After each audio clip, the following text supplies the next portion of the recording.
السلام عليكم ورحمة الله وبركاته أيها الإخوة والطلبة والمستمعون الكرام، حفظكم الله ورعاكم وبارك فيكم وعافاكم ومن كل وآفة ومصيبة وقاكم ومن كل شر وشرير حماكم آمين أجمعين يا رب العالمين. بحمد الله تعالى أنا في هذا الوقت جالس في مكتبة الشيخ الجليل المحدث العلامة الفهامة الأثري السلفي، هو الشيخ علي بن حسن بن علي بن عبد الحميد الأثري الحلبي رحمه الله تعالى رحمة واسعة. والله هذه مكتبة يعني ما رأيت لشيخ آخر مكتبة أعظم من هذا. في هذه المكتبة ما شاء الله كتب أكثر من 100,000 حسب ما أخبرني الأخي، ولي أعظم سعادة أنا جالس مع تلميذ الشيخ الدكتور رمحي حفظه الله تعالى. شيخنا الدكتور حفظه الله قد لازم مع الشيخ، له ملازمة واستفاد من الشيخ وجالس مع الشيخ، ونريد من الدكتور الحبيب يعني شيء من سيرة الشيخ علي رحمه الله ومميزاته وأوصافه ومن سيرته، فبارك الله لك يا شيخ دكتور. جزاك الله خير. شكرا. بارك الله فيك وفي الإخوة المستمعين جميعا. آمين. الحقيقة الكلام عن شيخنا رحمه الله الشيخ علي الحلبي رحمه الله وغفر له حديث طويل، لكن في دقائق لعلنا يعني نشير مجرد إشارات يسيرة سريعة لوقفات في حياة الشيخ رحمه الله وغفر له. الحقيقة أعظم الميزات التي تميز الشيخ رحمه الله في السيرة العلمية له الملازمة الطويلة الكبيرة مع الشيخ ناصر الدين الألباني رحمه الله وغفر له. الله أكبر. الحقيقة تلاميذ الشيخ الألباني رحمه الله كثر بلا شك، والشيخ رحمه الله تنقل في حياته في بلدان شتى وعاش في أماكن كثيرة ودرس في الجامعة الإسلامية، فتلاميذ الشيخ الألباني رحمه الله لا شك أنهم كثيرون جدا في الأردن، فضلا عن ذلك في العالم كله.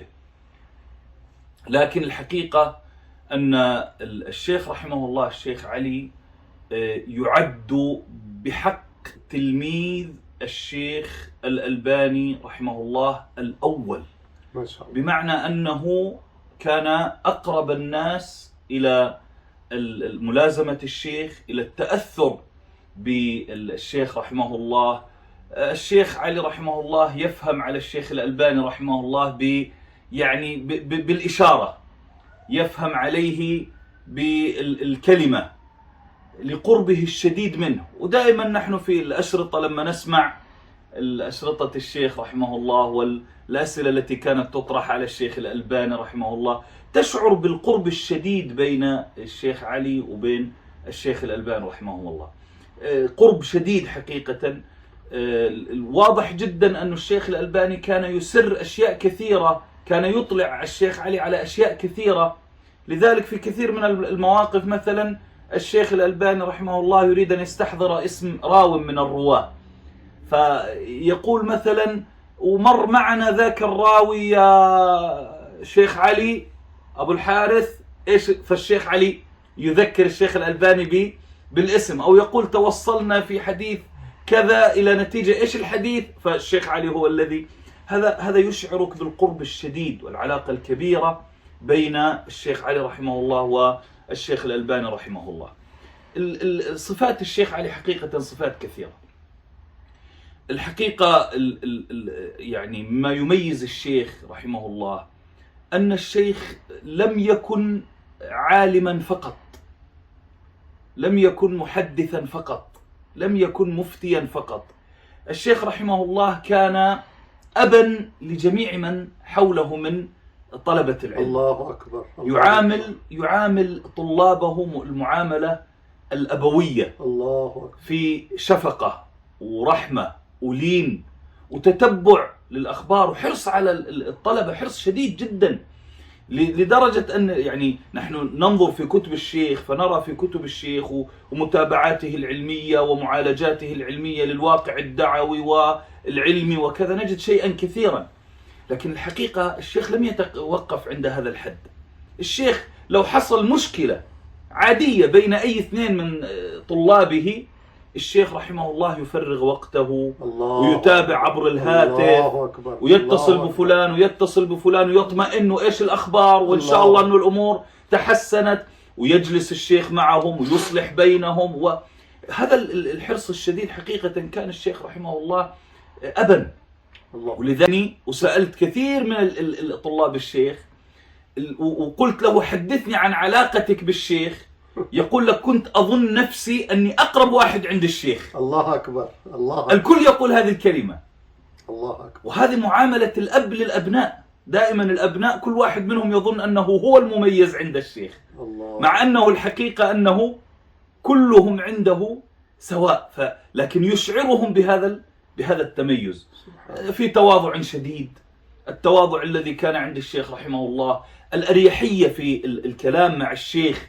وهذا ربما الناس لا يعرفونه عن الشيخ، يظنون أن الشيخ لعلو صوته وانفعاله في الكلام وتعابير وجهه، يظن بعض الناس أن الشيخ يعني عصبي انفعالي شديد لا يمكن أن تقترب منه، لا يمكن أن تكلمه.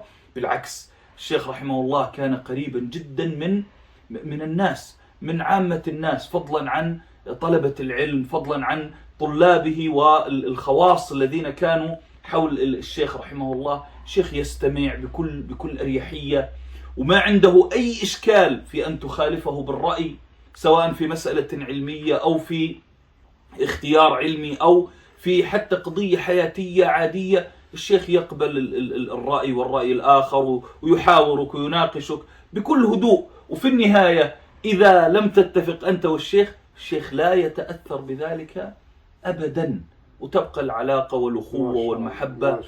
شجاعة الشيخ وجرأة الشيخ وقوة الشيخ في الحق، هذه يعني الكل يعرفها عن الشيخ. الحرص على الدعوة، الحرص على نصرة السنة، ما شاء الله. هذا ما يميز الشيخ رحمه الله. وإذا أخبرني يعني بعض الإخوة كان الشيخ يعني يضاحك ويماضح ما شاء الله مع الطلاب والعلماء. نعم. الشيخ مجلسه من أجمل المجالس، ودائما المجلس الذي فيه الشيخ تكثر فيه الضحكات. ما شاء الله. ويمازح المشايخ من تلاميذ الشيخ الألباني، يمازح تلاميذه، يمازح حتى عامة الناس. من يجلس مع الشيخ يمازحه الشيخ ويلاطفه بالعبارة ويتقرب منه، ويعني في نوع من الدعابة والطرفة واللطافة. وهذا أمر ظاهر جدا في شخصية الشيخ رحمه الله. جزاكم الله خيرا دكتورنا الحبيب. هي نبذة يعني مختصرة من سيرة الشيخ علي رحمه الله رحمة واسعة. جعل الله قبره روضة من رياض الجنة، وجمعني الله وإياك وإيانا في رحمته ودار كرامته أجمعين يا رب العالمين. شكرا جزيلا يا شيخنا. السلام عليكم.